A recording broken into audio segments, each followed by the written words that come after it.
Welcome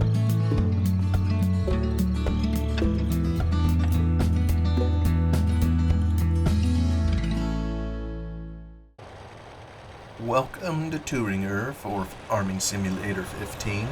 We now continue in our reading of The Octopus, A Story of California by Frank Norris, Book 2, Chapter 2. For a moment, Ike was confused. Then swiftly the matter became clear in his mind. The railroad had raised the freight on hops from 2 cents to 5. All his calculations as to a profit on his little investment he had based on a freight rate of 2 cents a pound. He was under contract to deliver his crop. He could not draw back. The new rate ate up every cent of his gains. He stood there ruined. "Why, what do you mean?" he burst out. "You promised me a rate of 2 cents, and I went ahead with my business with that understanding. What do you mean?" S. Behrman and the clerk watched him from the other side of the counter. "The rate is 5 cents, declared the clerk doggedly. "Well, that ruins me," shouted Dyke. "Do you understand? I will make 50 cents. Make? Why, I will, I'll be, that ruins me, do you understand?" The other raised a shoulder. "We don't force you to ship. You can do as you like. The rate is 5 cents. "Well, but damn you, I am under contract to deliver. What am I going to do?" "Why, you told me, you promised me a 2-cent rate." "I don't remember it," said the clerk. "I don't know anything about that, but I know this. I know that hops have gone up.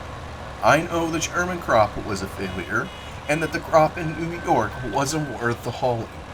Hops have gone up to nearly $1.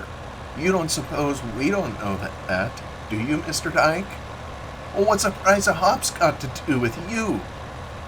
"It's got this to do with us," returned the other with sudden aggressiveness, "that the freight rate has gone up to meet the price. We're not doing business for our health. My orders are to raise your rate to 5 cents, and I think you're getting off easy." Dyke stared in blank astonishment. For the moment, the audacity of the affair was what most appealed to him. He forgot his personal application.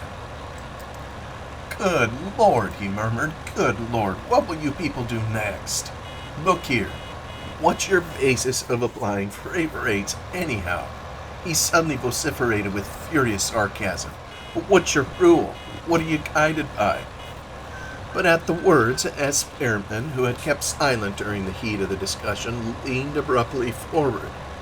For the only time in his knowledge, Ike saw his face inflamed with anger and with the enmity and contempt of all this farming element with whom he was contending.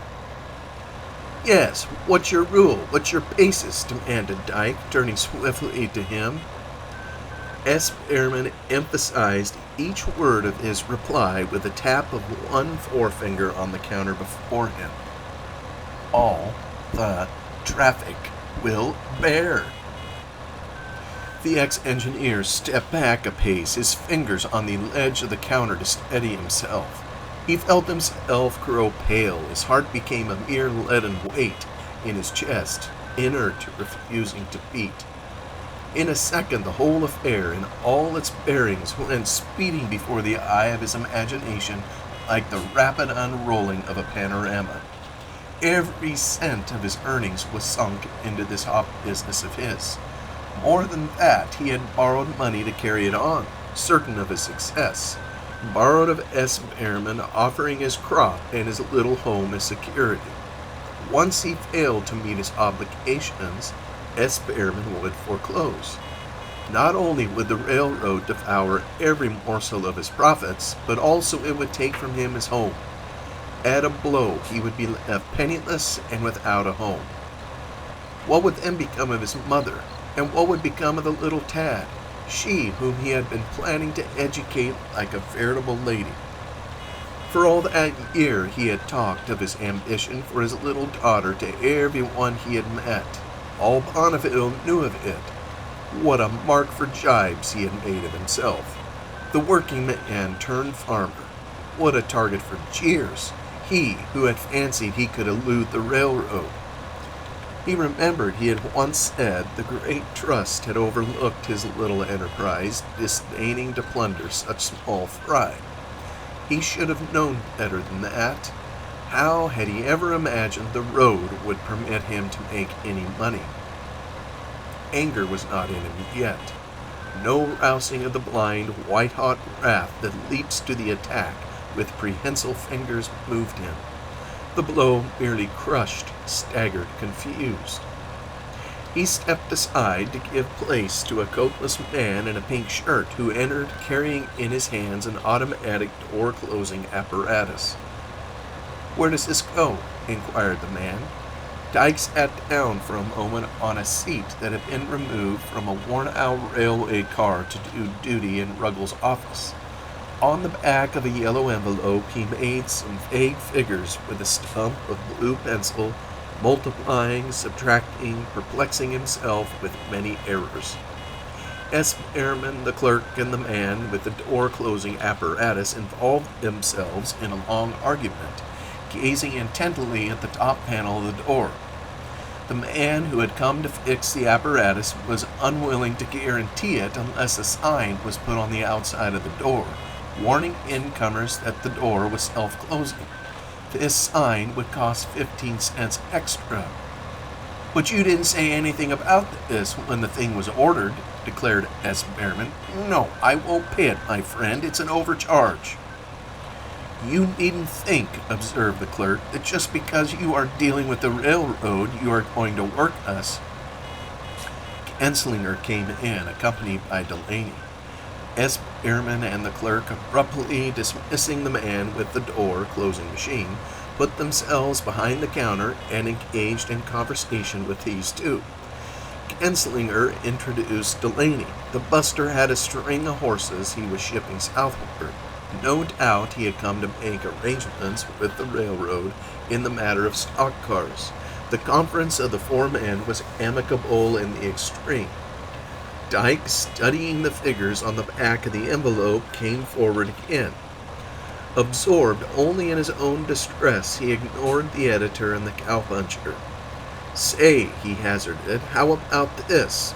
I make out—" "We've told you what our rates are, Mr. Dyke," exclaimed the clerk angrily.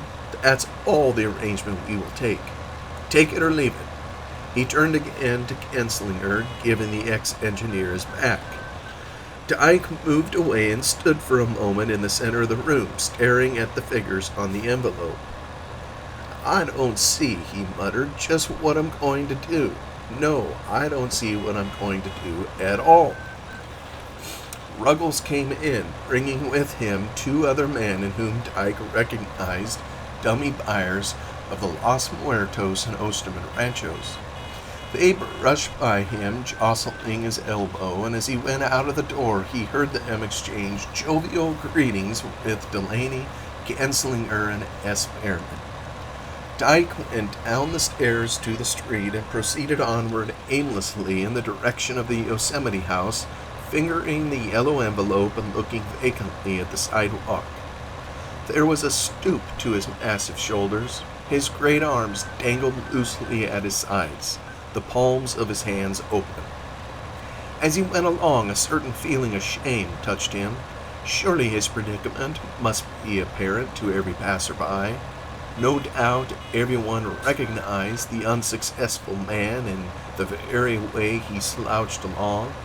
The young girls in lawns, muslins, and garden hats returning from the post office, their hands full of letters, must surely see in him the type of the failure, the bankrupt. Then, brusquely, his tardy rage flamed up. By God, no! It was not his fault. He had made no mistake.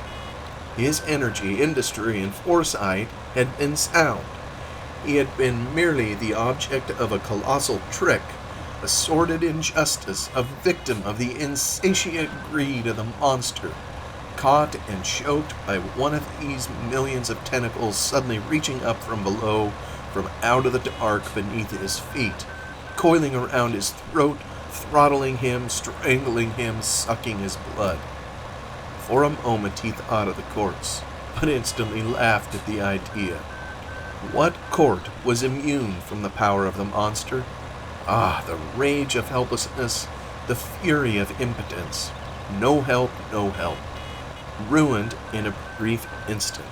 He, a veritable giant, built of great sinews, powerful in the full tide of his manhood, having all his health, all his wits. How could he now face his home? How could he tell his mother of this catastrophe? And Sydney, the little tad? How could he explain to her this wretchedness? How soften her disappointment? How keep the tears out of her eyes? How keep alive her confidence in him, her faith in his resources? Bitter, fierce, ominous, his wrath loomed up in his heart. His fists gripped tight together, his teeth clenched.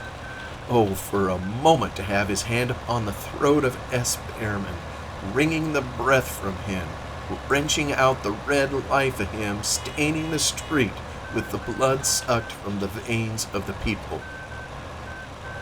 To the first friend that he met, Ike told the tale of the tragedy, and to the next, and to the next.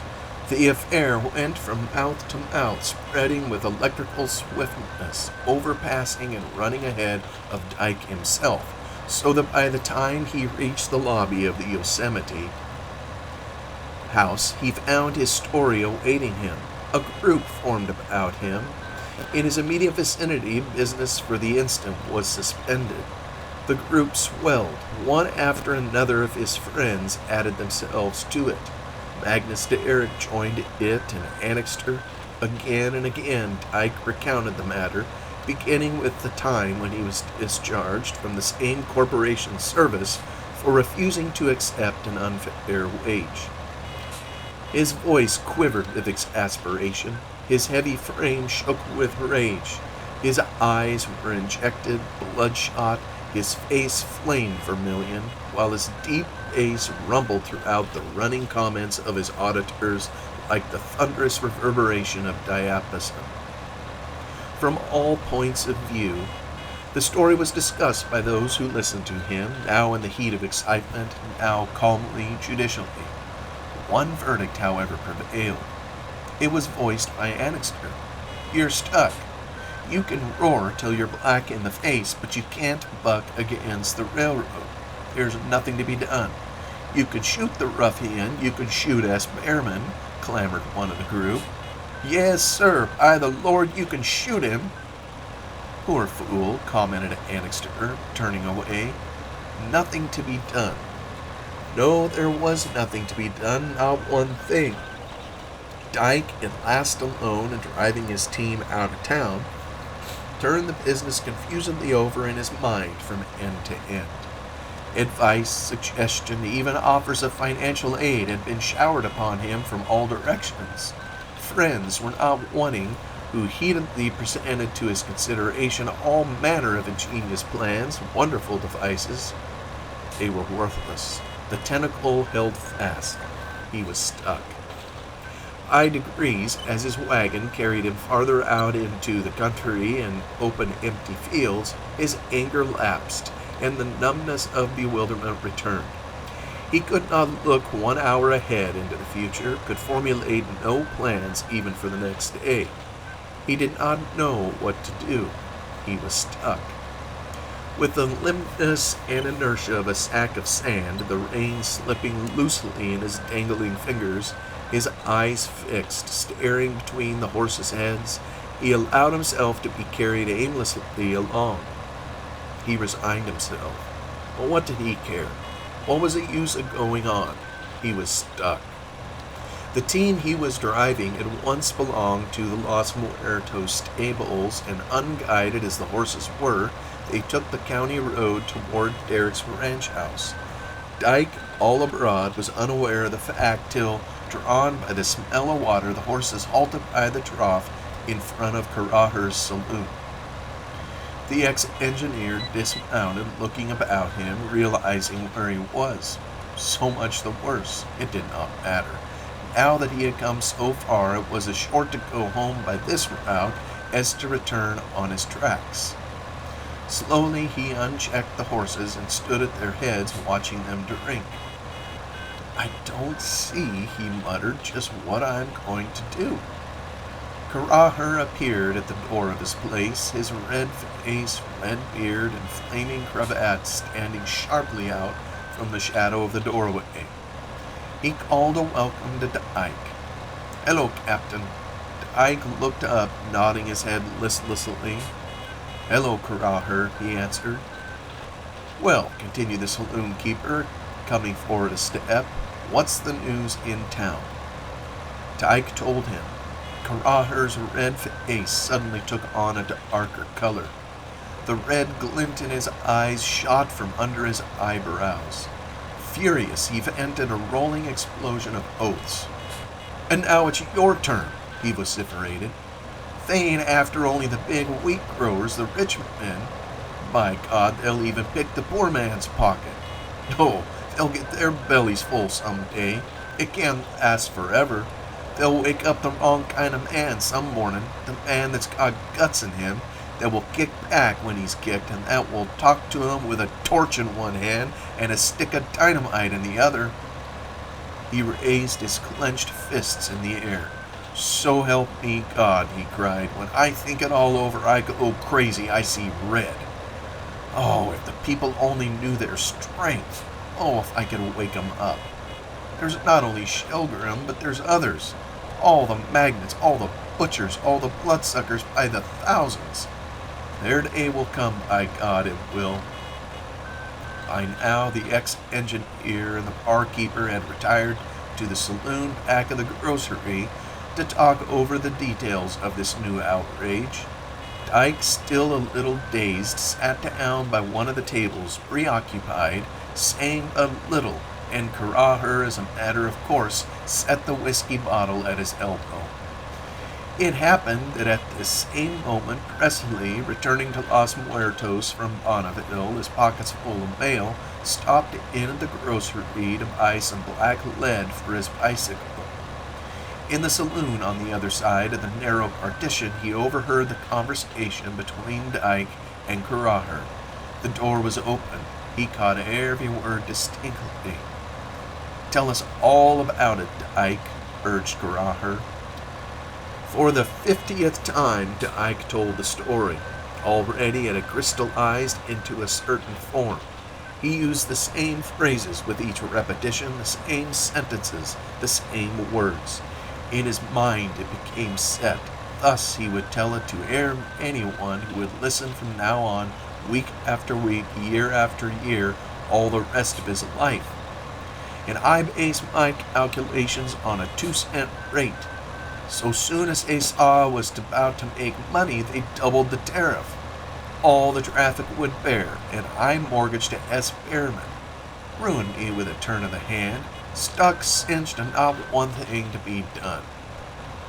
As he talked, he drank glass after glass of whiskey, and the honest rage, the open above-board fury of his mind coagulated, thickened, and sunk to a dull, evil hatred, a wicked, oblique malevolence. Karaher, sure now of winning a disciple, replenished his glass. "Do you blame us now?" he cried. "Us others, the Reds? Ah, yes, it's all very well for your middle class to preach moderation. I could do it too. You could do it too if your belly was fed, if your property was safe, if your wife had not been murdered, if your children were not starving. Easy enough then to preach law-abiding methods, legal redress, and all such rot. But how about us?" he vociferated. "Ah, yes, I'm a loud-mouthed rum-seller, ain't I? I'm a wild-eyed striker, ain't I? I'm a bloodthirsty anarchist, ain't I? Wait till you've seen your wife brought home to you with the face you used to kiss smashed in by a horse's hoof, killed by the trust as it happened to me. Then talk about moderation. And you, Dyke, blacklisted engineer, discharged employee, ruined agriculturalist, wait till you see your little tad and your mother turned out of doors when S. Behrman forecloses. Wait till you see him getting thin and white until you hear your little girl ask you why you don't eat a little more and that she wants her dinner and you can't give it to her. Wait till you see, at the same time, that your family is dying for lack of bread, 100,000 acres of wheat, millions of bushels of food grabbed and gobbled by the railroad trust, and then talk of moderation. That talk is just what the trust wants to hear. It ain't frightened of that. There's one thing only it does listen to, one thing it is frightened of. The people with dynamite in their hands, 6 inches of plug gas pipe. That talks. Dyke did not reply. He filled another pony of whiskey and drank it in 2 gulps. His frown had lowered to a scowl, his face was a dark red, his head had sunk, bull-like, between his massive shoulders. Without winking, he gazed long and with troubled eyes at his knotted, muscular hands, lying open on the table before him, idle, their occupation gone. Presently he forgot his black lead. He listened to Caraher. Through the open door he got a glimpse of Dyke's back, broad, muscled, bowed down, the great shoulders stooping. The whole drama of the doubled freight rate leaped salient and distinct in the eye of his mind, and this was but one instance, an isolated case. Because he was near at hand, he happened to see it. How many others were there? The length and breadth of the state. Constantly this sort of thing must occur. Little industries choked out in their very beginnings, the air full of the death rattles of little enterprises expiring unobserved in far-off counties, up in canyons and arroyos of the foothills, forgotten by everyone but the monster who was daunted by the magnitude of no business, however great, who overlooked no opportunity of plunder, however petty, who with one tentacle grabbed 100,000 acres of wheat, and with another pilfered a pocketful of growing hops. He went away without a word, his head bent, his hands clutched tightly on the cord grips of the handlebars of his bicycle. His lips were white. In his heart a blind demon of revolt raged tumultuous, shrieking blasphemies. And Los Muertos presently overtook Annixter. As he guided his wheel up the driveway to Eric's ranch house, he saw the master of King's Abbey and Heron in conversation on the steps of the porch. Magnus stood in the doorway talking to his wife. Occupied with the press of business and involved in the final conference with the League's lawyers on the eve of the latter's departure for Washington, Annixter had missed the train that was to take him back to Guadalajara and Kings Abbey. Accordingly, he had accepted the governor's invitation to return with him on his buckboard to Los Muertos, and before leaving Bonneville had telephoned to his ranch to have young Vaca bring the buckskin by way of the lower road to meet him at Los Muertos. He found her waiting there for him, but before going on, delayed a few moments to tell Heron of Dyke's affair. "I wonder what he will do now," observed Heron, when his first outburst of indignation had subsided. "Nothing," declared Annixter. "He's stuck." "That eats up every cent of Dyke's earnings," Heron went on. "He has been 10 years saving them. Oh, I told him to make sure of the railroad when he first spoke to me about growing hops." "I've just seen him," said Presley as he joined the others. "He was at Caraher's. I only saw his back. He was drinking at a table and his back was toward me. But the man looked broken, absolutely crushed. It is terrible, terrible." "He was at Caraher's, was he?" demanded Annixter.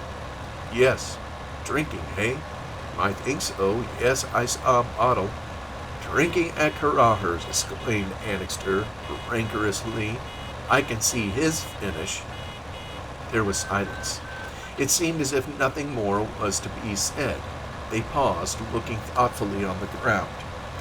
In silence, grim, bitter, infinitely sad, the 3 men, as if at that moment actually standing in the bar room of Caraher's, roadside saloon contemplated the slow sinking, the inevitable collapse and submerging of one of their companions, the wreck of a career, the ruin of an individual, an honest man, strong, fearless, upright, struck down by a colossal power, perverted by an evil influence, go reeling to his ruin.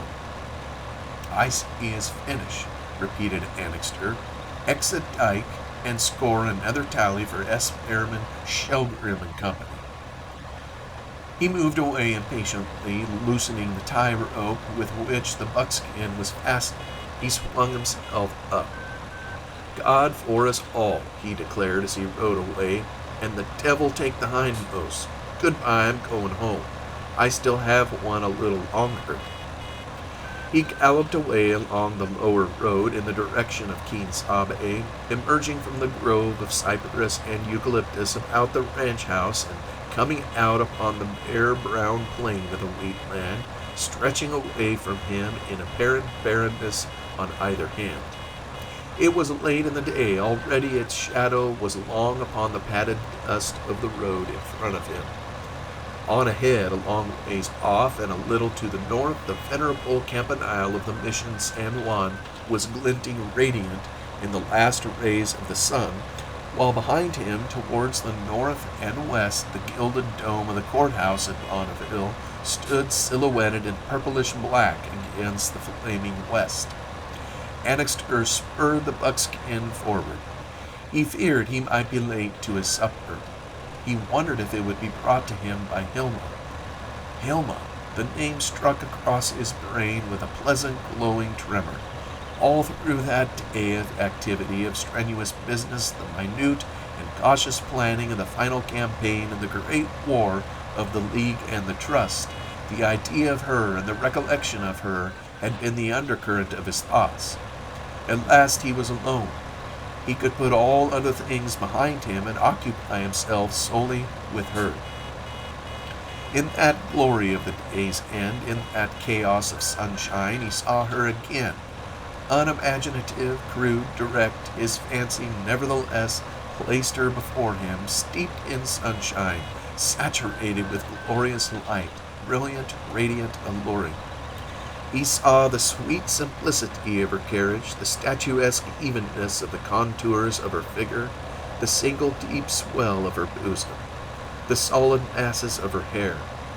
He remembered the small contradictory suggestions of feminine daintiness he had so often remarked about her, her slim, narrow feet, the little steel buckles of her low shoes, the knot of black ribbon she had begun to wear of late on the back of her head, and he heard her voice, low-pitched, velvety, a sweet, murmuring huskiness that seemed to come more from her chest than from her throat. The buckskin's hoofs clattered upon the gravelly flats of Broderson's Creek underneath the long trestle.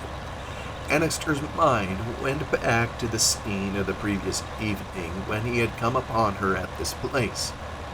He set his teeth with anger and disappointment. Why had she not been able to understand? What was the matter with these women, always set upon this marrying notion? Was it not enough that he wanted her more than any other girl he knew, and that she wanted him? She had said as much. Did she think she was going to be mistress of Quien-Sabe? Ah, that was it. She was after his property, was for marrying him because of his money. His unconquerable suspicion of the woman, his innate distrust of the feminine element, would not be done away with. What fathomless duplicity was hers, that she could appear so innocent. It was almost unbelievable. In fact, was it believable? For the first time, doubt assailed him. Suppose Hilma was indeed all that she appeared to be.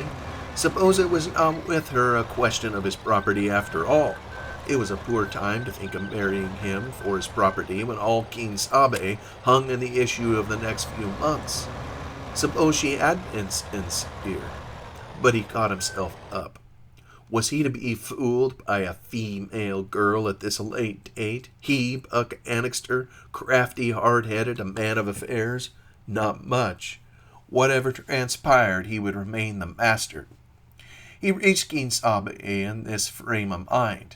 But at this hour Annixter, for all his resolutions, could no longer control his thoughts. As he stripped the saddle from the buckskin and led her to the watering trough by the stable corral, his heart was beating thick at the very notion of being near Hilma again.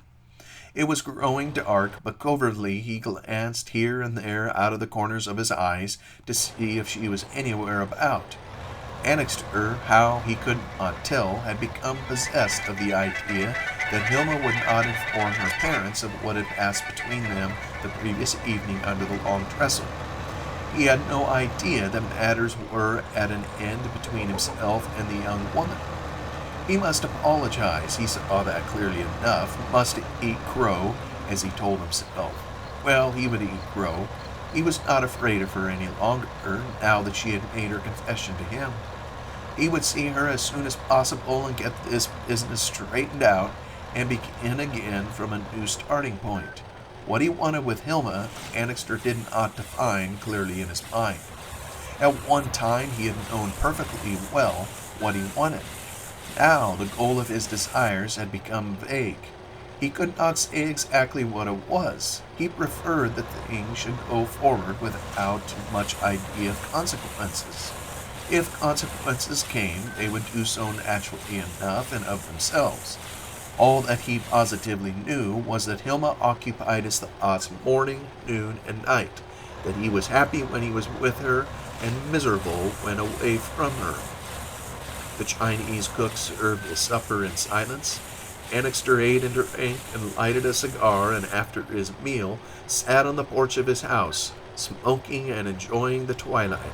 The evening was beautiful, warm, and the sky one powder of stars. From the direction of the stables he heard one of the Portuguese hands picking a guitar. But he wanted to see Hilma. The idea of going to bed without at least a glimpse of her became distasteful to him.